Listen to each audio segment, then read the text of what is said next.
I had no choice on the ethnicity of my birth. God made that choice. I remember saying to my mother and father, because my mom was actually engaged to another man, and he was from another faith. And they didn't even tell my mother, when the date came for her to be married, that there was no marriage. And so it was my culture. And so my mom went to her mother and said, I thought I was supposed to be getting married today. Nothing has happened. And she said, we meant to tell you, your fiance was killed in a heat stroke, long time back. He was riding in a bullock cart somewhere, smitten by the heat, and he was gone. And so there's no wedding.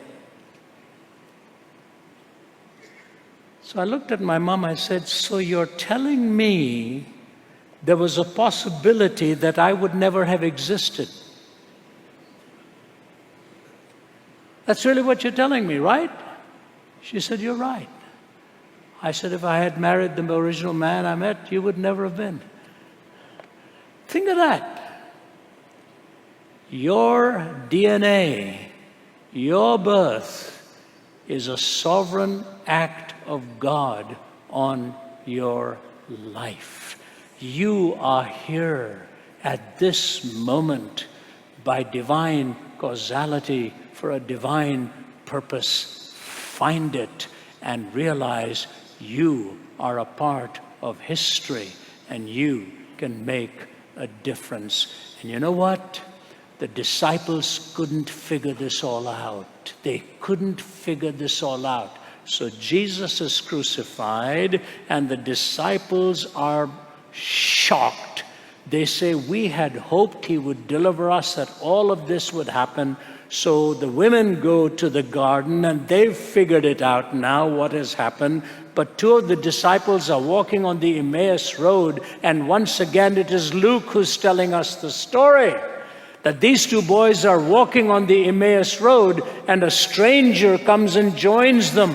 And he looks at them and he says, what are you boys so upset about? And they look at him and make the most ironic statement they could have ever made. They said to him, are you the only one in Israel who doesn't know what's happened?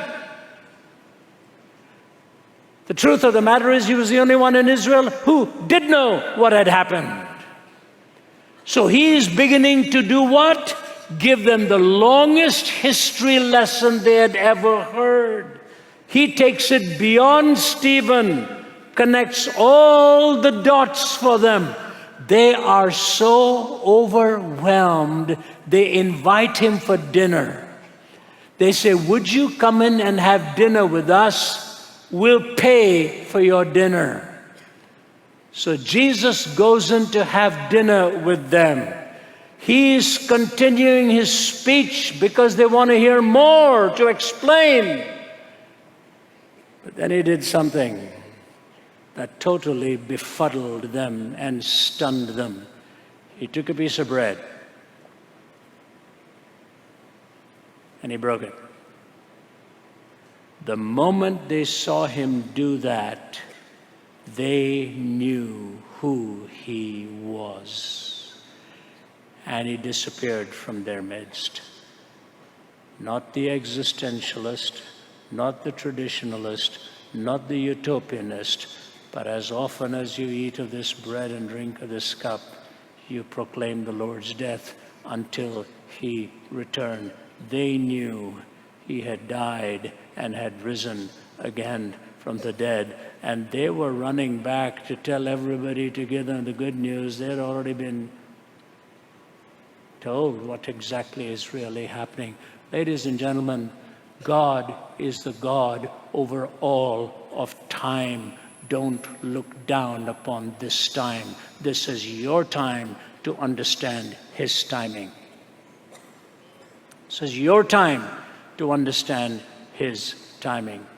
You know, last year I stepped down from the leadership of the organization that I had led for all these years. I've been in the ministry now for 48 years. My work may not be finished, but it's done. I think I've preached enough, I've spoken enough. There's nothing new I can say. I've just done it all that I wanted to do, but I recognized it was time to pass the baton on to younger legs and a younger mind. And many of my team members are here, and they're all actually coming in for a leadership meeting for the next 2 or 3 days here. And I said to them, you know what? I'll run, but I have run like a rabbit.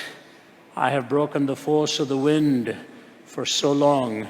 Now it's one of you to go ahead and take the full force of the wind. Most important time in a person's life is know when to hand over the baton to faster legs and keener minds and greater visionaries. Your time goes and you move off the scene. No, I'm not finished, but I'm done.